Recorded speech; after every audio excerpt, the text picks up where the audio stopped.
Hello and welcome again to lectures on state space approach to control system analysis and design.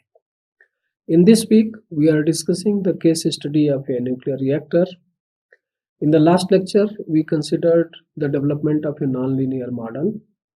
Now in this lecture, the topic of our learning and the investigation is the linearized model. So straight away we go to what we did in the last lecture. As you saw, we derived the nonlinear mathematical model, and we saw that the control rod has to be at the 0 position, and thereby the neutron density will be constant. So that is the equilibrium condition which we considered. Then we saw the stability characteristic of the system. It has two eigenvalues at the origin, so unstable. And then we simulated it for a representative transient. We introduced a disturbance at the input terminals, and we saw how the system behaves. Now in this lecture,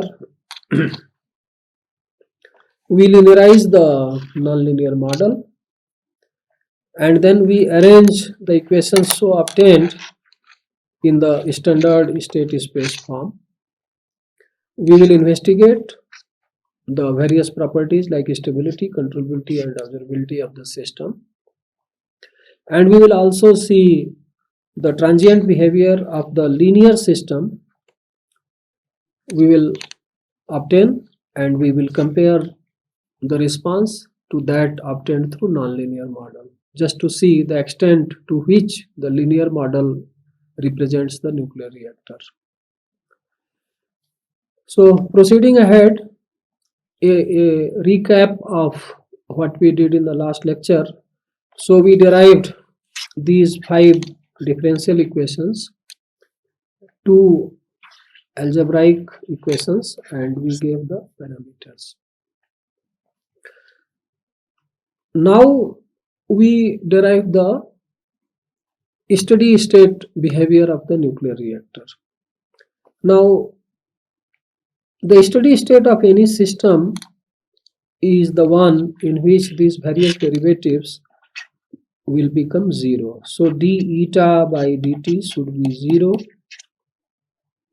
Similarly, d psi by dt should be equal to 0, and so on. All these various variables should be 0 at equilibrium.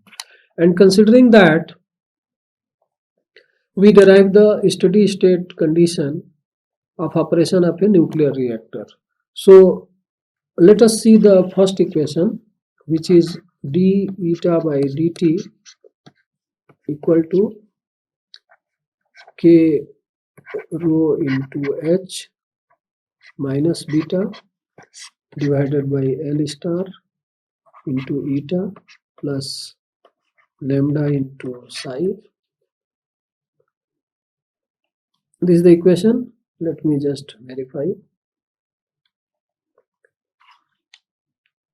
Yeah. So purposely I have not shown the argument t, which is appearing along with the variables. Now if this has to be 0, then we also add 0 with various variables. So we'll see that k rho h0 n0 by L star minus beta n0, sorry, this is eta 0, beta eta 0 by L star plus lambda psi 0 equal to 0. This is what it leads to. Now if we consider the second equation, which is for delayed neutron precursors, d psi by dt equal to beta by L star into eta minus lambda psi. Again, if it has to be at steady state, then this should be 0 and the variables will be this. Now we see that beta eta 0 by L star and lambda psi 0, they balance each other. So this one says that this and this will cancel, and what we get is k rho h0 eta 0 equal to 0. Now this is satisfied in two ways. One is H0 equal to 0 and other is eta 0 equal to 0. This condition is not meaningful because nuclear reactor has to operate on power. So neutron density equal to 0 is not something for which the nuclear reactor is designed. It has to be greater than 0, which can actually be met is this, that the control rod can be kept at the equilibrium position H0 equal to 0. That means mid position, which I discussed, which I told in the preceding lecture. So the steady state of reactor is achieved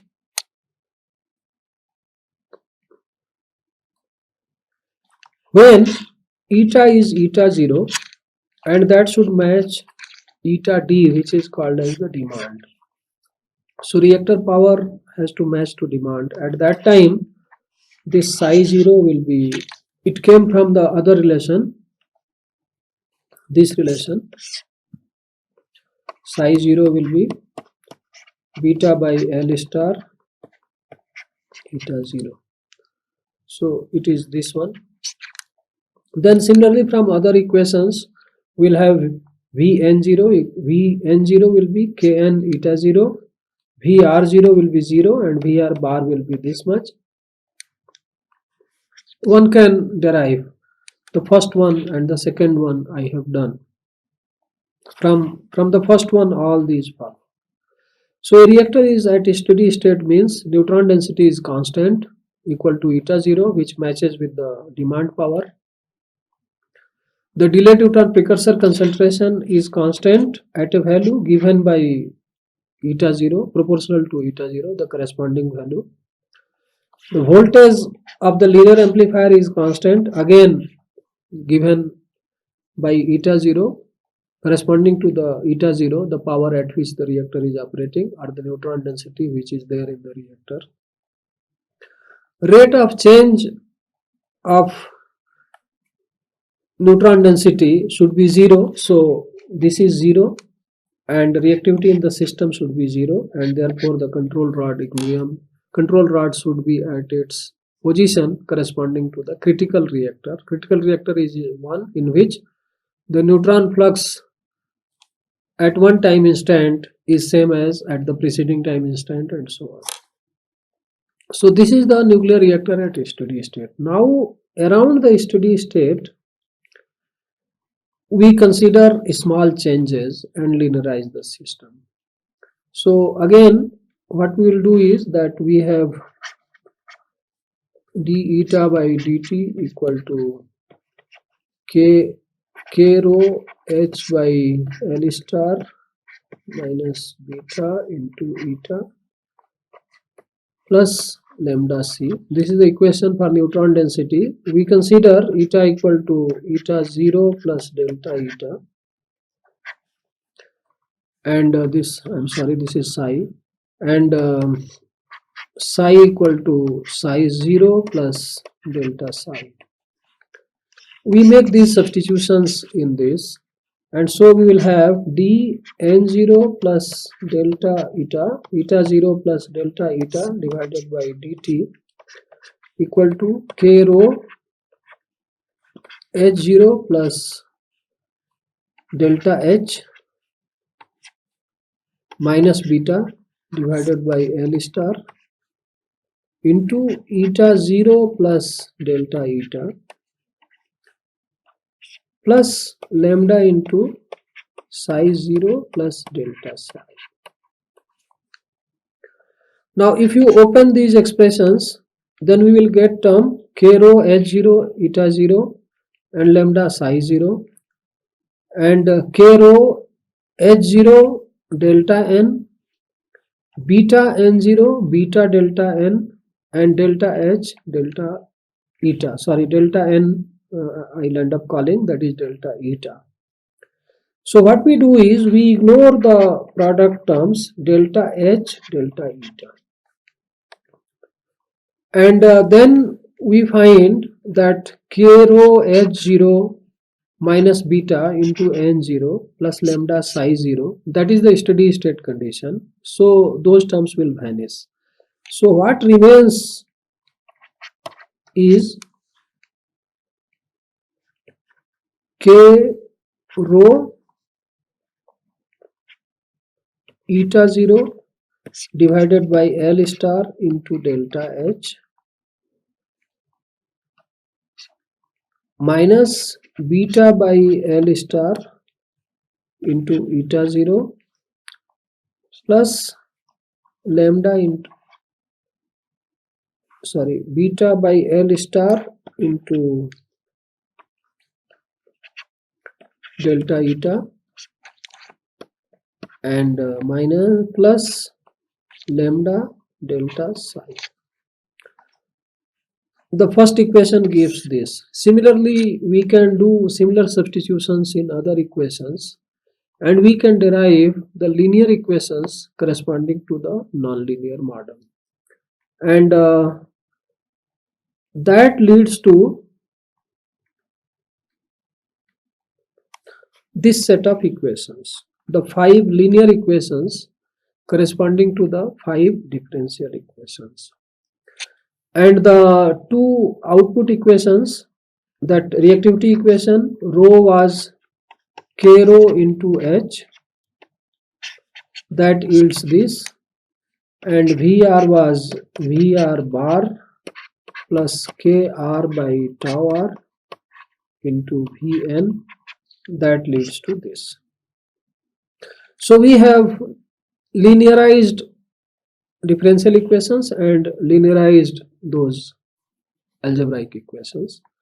Now we identify the state vector like this. The first state is neutron density, change in neutron density. Second state is change in delayed neutron precursor concentration. The third state is change in the voltage of the linear amplifier. Next one is that intermediate variable depending upon the rate signal, and the last one is the change in control rod position. So if we arrange the state variables like this, outputs are the two voltages, the linear amplifier voltage and the linear that rate voltage, and input is of course the change in voltage to the control rod drive.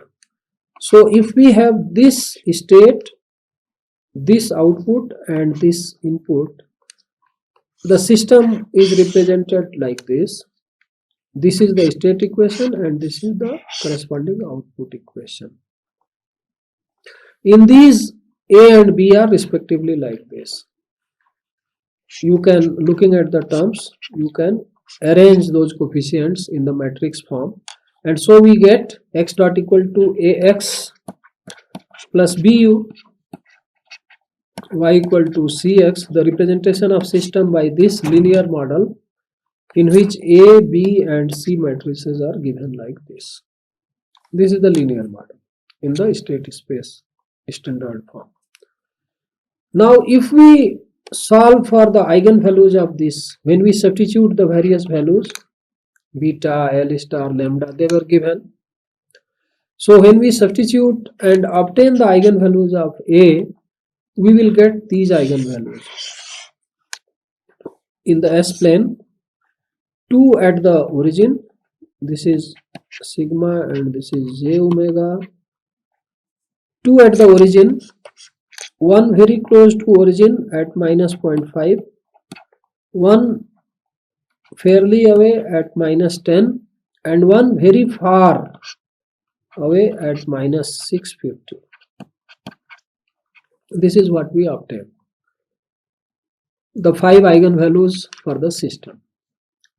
And this is the table reproduced from that nonlinear model.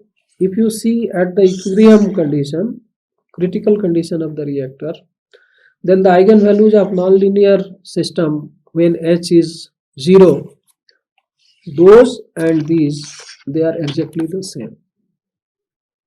One thing. Now we look at the properties, controllability and observability. First, we state the result straight away.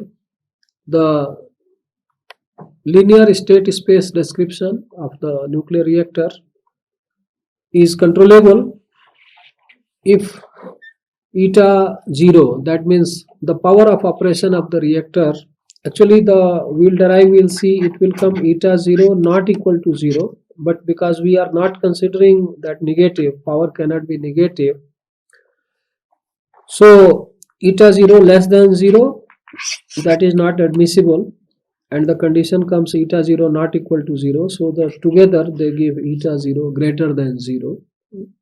When this is satisfied, then the linear model is controllable. Also, the same condition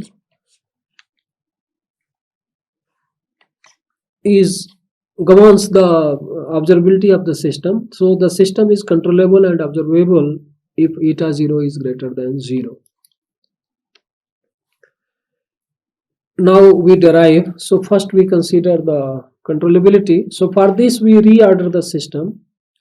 In that description, delta eta was the first stage, this was the second stage, this was the third, this was fourth, and this was fifth state. However, we are rearranging them, and after the rearrangement, the system matrix changes like this. From where we can actually argue the controllability. So this is the transformed system we get when we reorder the state variables. This is the system matrix when the variables are reordered, and from this we will conclude controllability in a very simple way by just considering the partition of the state variables like this.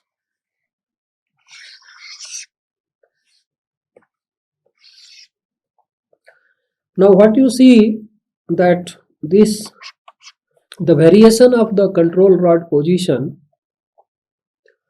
the speed doesn't depend on any state, it only depends on the applied voltage Km times V. This is the first observation we make. So this is that observation. The second thing now from the remaining state variables is that because the input is directly reaching that, so that state is controllable. That is the first thing. Now the system will be controllable if this remaining fourth order system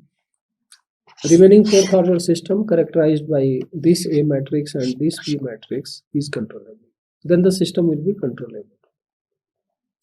Now how we argue the controllability of this system? So that is in the next one. That system can be thought of broken like this, two second order systems like this. One is containing this, here it is 0, please see. This group of states doesn't depend on those, and it contains the input like this. Now this should be controllable and this should be controllable, then the overall fourth order system will be controllable. So that is stated in these bullets.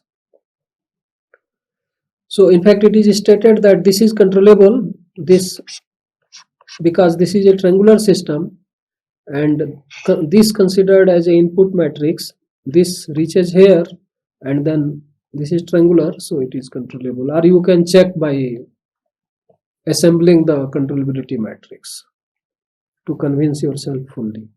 And this is controllable if this term is non-zero, and this term will be non-zero because k rho is non-zero and L star is non-zero, so it will be non-zero only if eta 0 is non-zero. And non-zero means we don't want negative power of the reactor, so eta 0 should be greater than 0, then this subsystem is controllable. This subsystem is already controllable, so this subsystem is controllable, and delta H, that state is controllable, so the overall system is controllable. This gives the proof of controllability. Now we consider observability. Now again we reorder the state variables in the form from which we can argue the observability. So this is the A matrix, this is the B matrix, and this is the corresponding C matrix. So we call this as A hat, we call this as B hat, and we call this matrix as C hat. So now the new description of the system after reordering of the state variables in this is given by A hat, B hat, and C hat, and of course observability comes through A hat and C hat. And in order to argue better comfortably, generally we are more comfortable with arguments of controllability. So we know that observability of a linear system is equivalent to the controllability of the transpose. So we will consider A hat transpose and C has transpose, that pair, and this is the A hat transpose, this is the C hat transpose. We partition it into one third order and one second order system.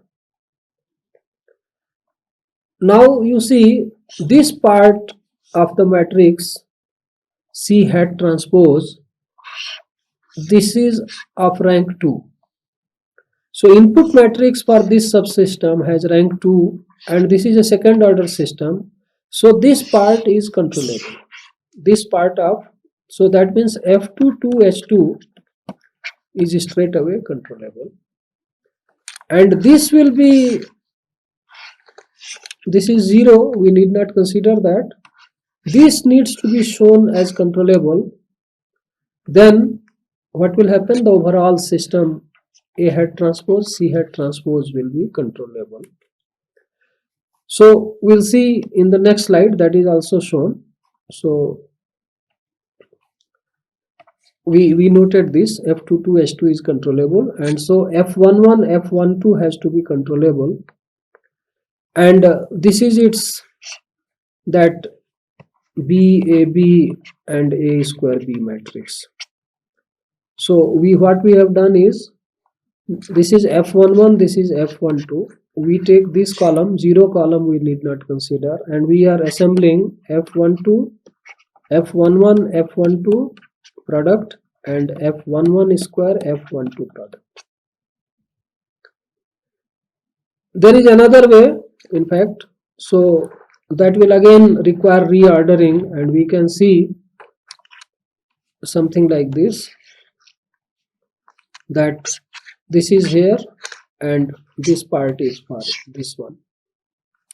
So F11, F12 is controllable either by assembling this matrix. This is F12, this is F11, F12, and this is F11 square, F12. And it has indeed rank 3 if this eta 0 is not 0. And because it cannot be negative, so its rank equal to 3 if eta 0 is greater than 0. Now when we combine all this, we see that the system is controllable, system represented by this is controllable, and so the system represented by AC is observable, and this is the condition. So thereby we have proved the controllability and observability of the system. Now if we try to prove the observability through the test of rank of observability matrix, so if we assemble considering only the first output, we will get this observability matrix, this one, and in this column is 0, meaning that its rank is less than 5, and so the system is not observable by one output, that linear voltage output. We consider the second output and we again assemble the observability matrix like this, and we see that rank of this matrix is less than 5. When we evaluate, we will find that essentially due to the numerical errors, it is less than 5, not necessarily numerical errors, it comes less than 5. So the system is not observable with one output, not observable with the second output. Together, what is the situation? If we assemble consider the whole C matrix and assemble the observability matrix, means all the 10 columns, 5 columns from first output, 5 columns from the second output, we still find that rank is less than 5, and this is because of the numerical errors, because we have analytically proved observability. So you saw here some numbers are very large and other numbers are 0, so that condition number of the matrix is very poor. The same happens when we consider the full observability matrix of all the 10 columns, and so it is computational error. Even though we have proved observability analytically, through computations it shows rank less than 5. We have to take care like this when we actually handle physical systems. How does observability criterion leads to better handling? So we have these eigenvalues, 3 in the left half plane and 2 at the origin. So one by one we can check the rank of this matrix, which is the Hautas criterion, lambda I minus a c. So this eigenvalue is observable. We repeat the test for other eigenvalues, second one, third one, and fourth, fifth, and we find that all the eigenvalues are observable for the whole C matrix. If we consider for output 1 and output 2 separately through Hautas criterion, we find that this eigenvalue is not observable by first output, and these eigenvalues at origin are not observable by the second output. And this is what was analytically coming, that system is not observable by any one of the outputs alone.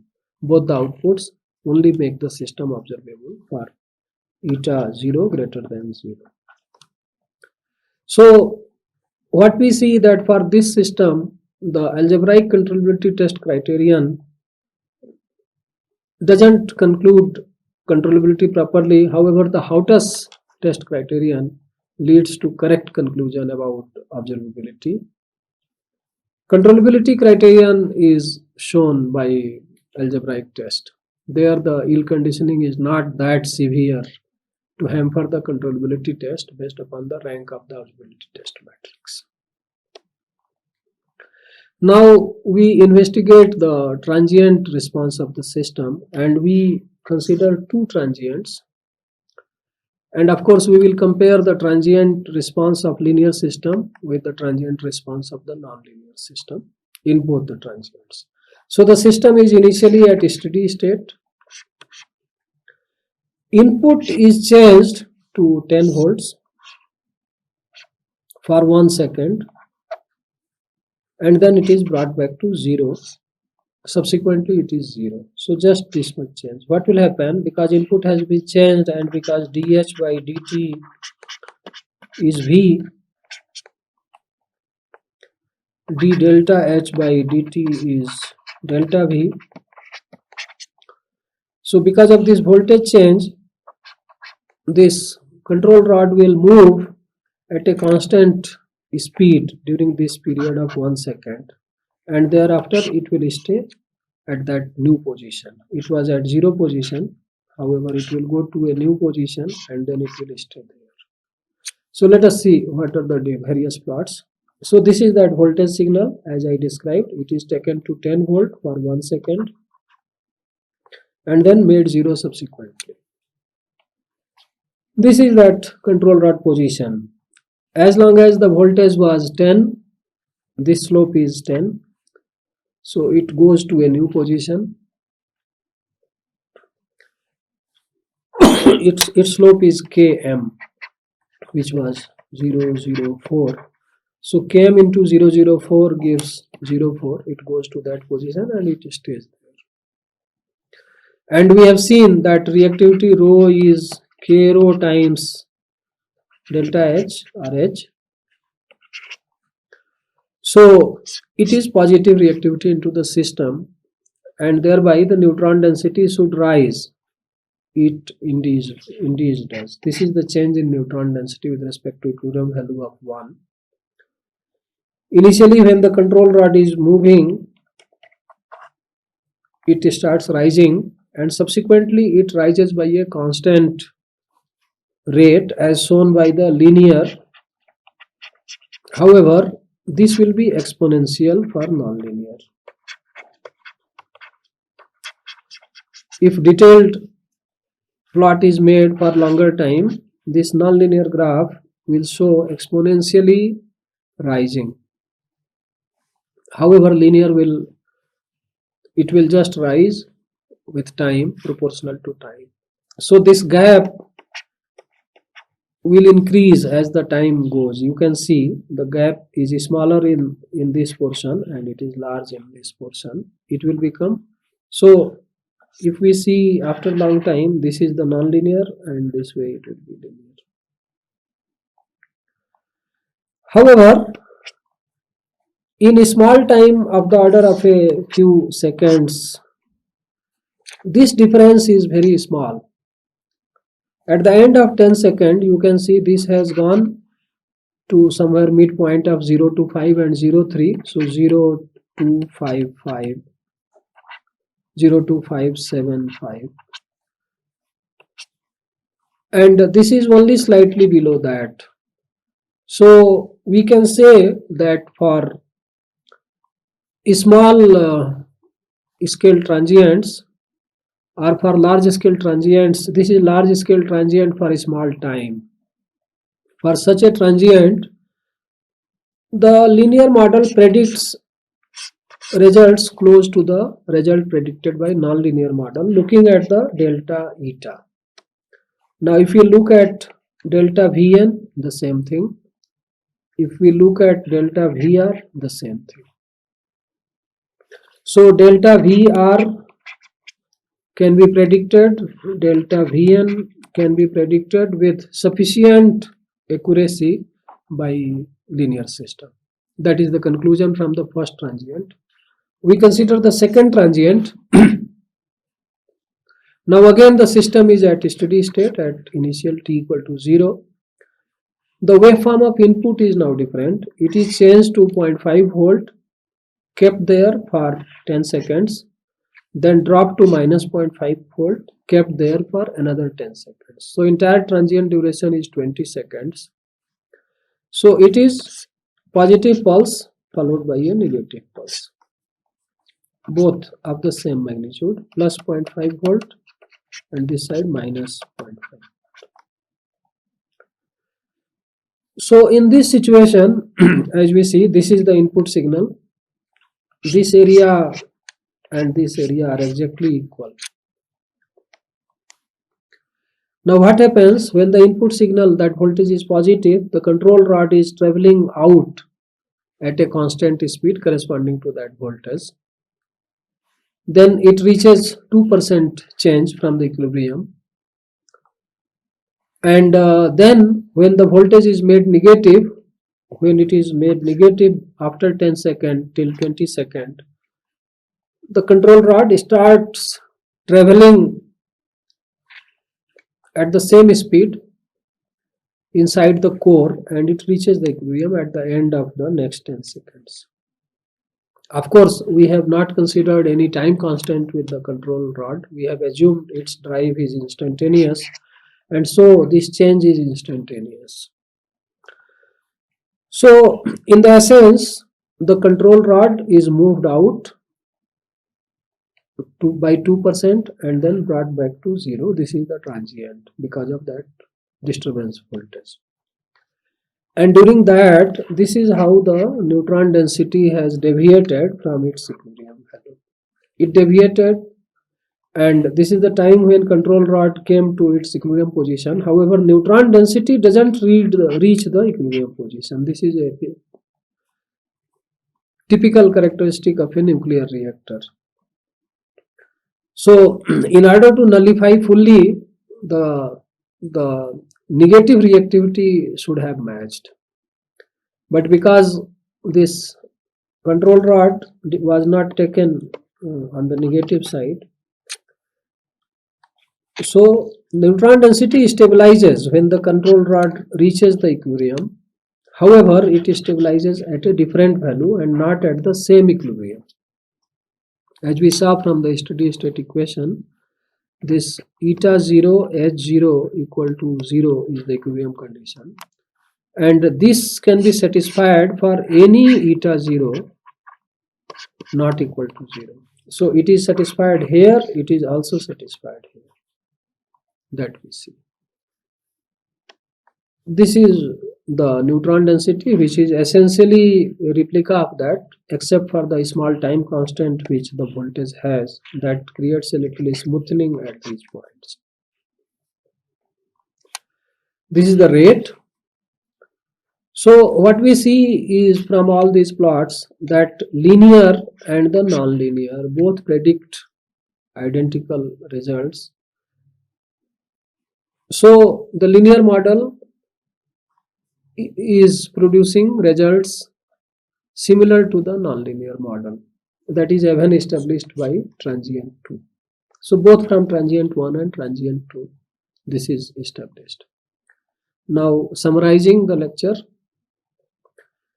we find that linear model shows stability characteristics similar to that shown by the nonlinear model, and then from the transient response we evidenced that the time variation of all the different variables is identical to that obtained from the nonlinear model and the linear model. Linear model predicts results as very close to what nonlinear model predicted. Slightly small, but very close. So it means that this linear model can be used for design purposes and for small deviations from equilibrium for analysis purposes also. Other thing we did is we have proved controllability and observability of the system analytically. Now, so far from the linear system, we find that system is unstable. It represents the nonlinear model characteristics, so it can be used for design, and it establishes the controllability and observability of the system, means that we can design a controller for the reactor to stabilize it or to obtain good response.